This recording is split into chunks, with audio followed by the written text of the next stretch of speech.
Hello everyone, this is HuskyStarcraft here, back with my second episode of the Ladder Anxiety series for Heart of the Swarm.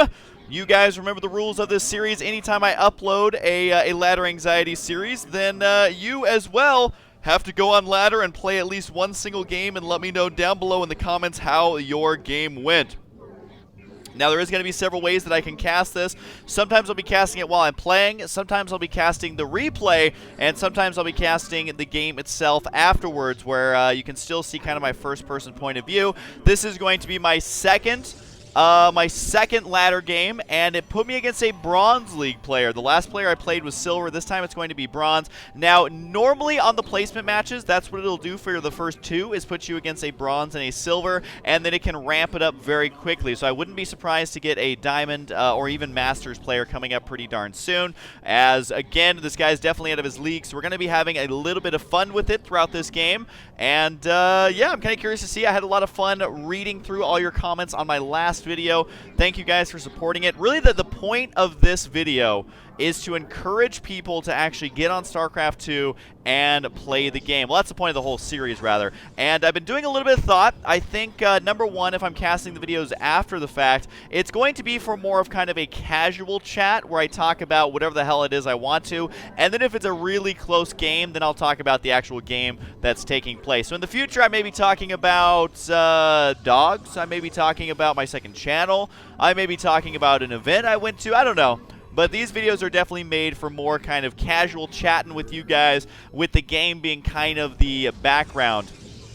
But I definitely recommend, guys, I had fun reading through your comments on your first game, but don't get ladder anxiety. You got to get in there and play again. I'm going to try and make this series as much as I possibly can, because playing a game a day does not hurt. I highly recommend it here. And in the future, I can talk about my strategies and all that, but basically my game plan for this game is just to do a DT expand, where I'm going to be going for Dark Templar, and then if that doesn't end up winning, I'm going to be expanding behind it. So it's not an all-in, but there are a lot of builds that the Zerg player can do that will counter it very effectively, like doing roach timings with an Overseer, things like that. That's going to actually be really, really tough to deal with. But I have a feeling that since he's in Bronze, he's probably not going to be doing the any kind of specific timing or anything like that, because usually you'll see timings like mid-diamond and higher is where you start to see players really focus on timings. But a lot of people said that the tips I gave in the last video were actually extremely useful.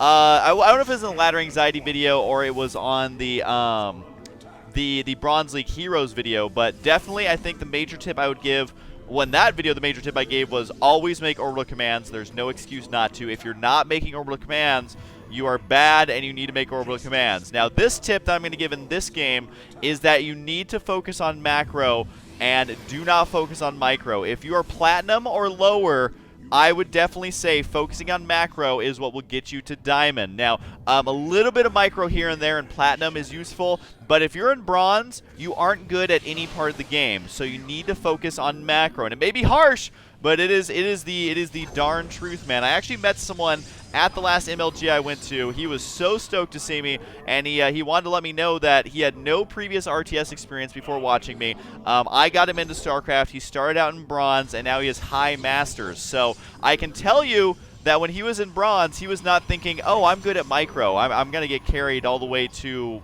rank 1 Bronze. No. So focus on macro, guys. That is going to be my tip.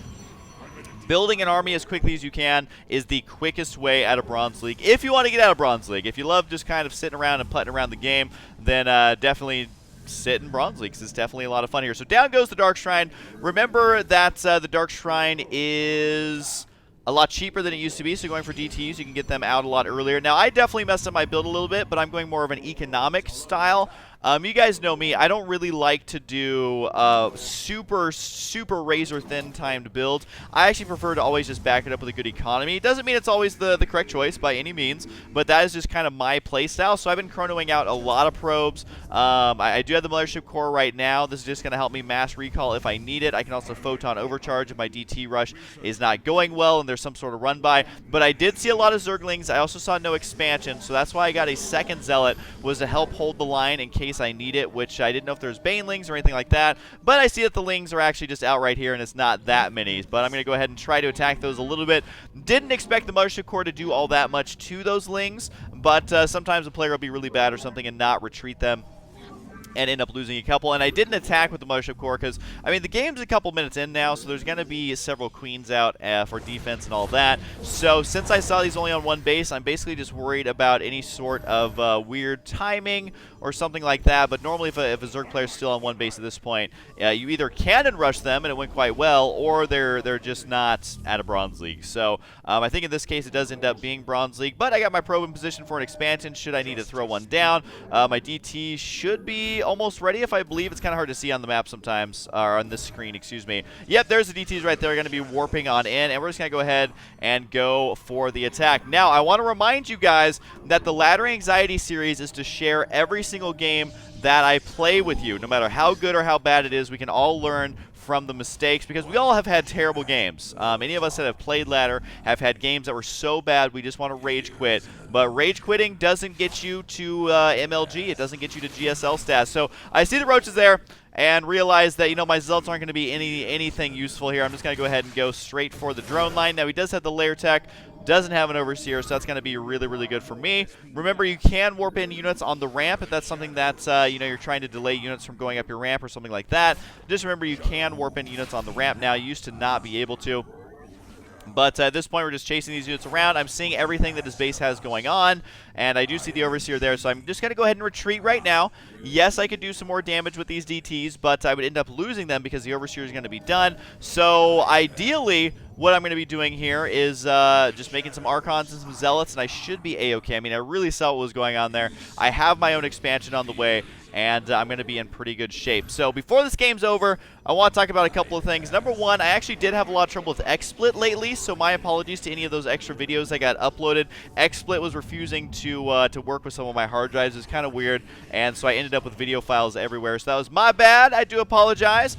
But definitely just make sure to let me know, how did your second, or even first if you didn't partake in the first Ladder Anxiety, how did it go? Now remember, guys, all you have to do is log in, do one ranked game, and you can come right back here and post it. I read through them. I actually like reading through them before I go to bed. I don't know if that's weird, but just reading through them on my iPad cracks me up. So I definitely appreciate you guys getting on Ladder and trying it out. Also, another friendly reminder, time warp right there, so those units can't really retreat that well. I do have another time warp saved up, and at this point, normally my Mothership Core I would want to save for a mass recall, but I already know that I'm so far ahead at this point that it really doesn't matter.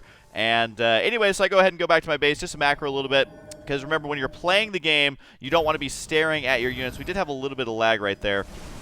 I think we made it through. But just going to go ahead and clean on through. So when you are playing against anyone who you think is lower ranked than you, or you know is lower ranked than you, I honestly prefer not to Forge Fast Expand, because there's a lot of cheeses that any level of player can pull off versus a Forge Fast Expand. That's why I went for the 1-gate DT rush into an expansion, because it's just a little bit more safe, because anytime you wall in versus Zerg, you are a little bit more safe. But a big shout out to the guy who I ended up playing in this round. He was very nice, and I definitely quite liked that about him. And yep, basically everything's dead, so I'll show you the little score screen after this. But again, guys, the whole point of this series is to get you guys to play one game and to let me know how it went down in the comments below. So go do that. In the future, I will be casting these games live. Again, I just had trouble with XSplit, so I needed to test everything out. But in the future, a lot of them I will be casting live, kind of telling you my thought process. And yeah, here's a couple of the graphs. You can just see workers active. See how his workers active got flat for a long time, and that wasn't even because of my DTs. Make sure your line for your graph is always going straight up for making workers. Workers are so important. Focus on that macro. So my tips so far have been, number one, make orbital commands or you're bad. And number two, focus on the macro. It is so important. Making lots of workers. Probes and pylons, man. And even if you don't play Protoss, make lots of workers. SCVs and depots, drones, and overlords is so super important. So anyways, I love this Ladder Anxiety series, guys. Hope you guys enjoy it. And of course, I'll see you guys next time.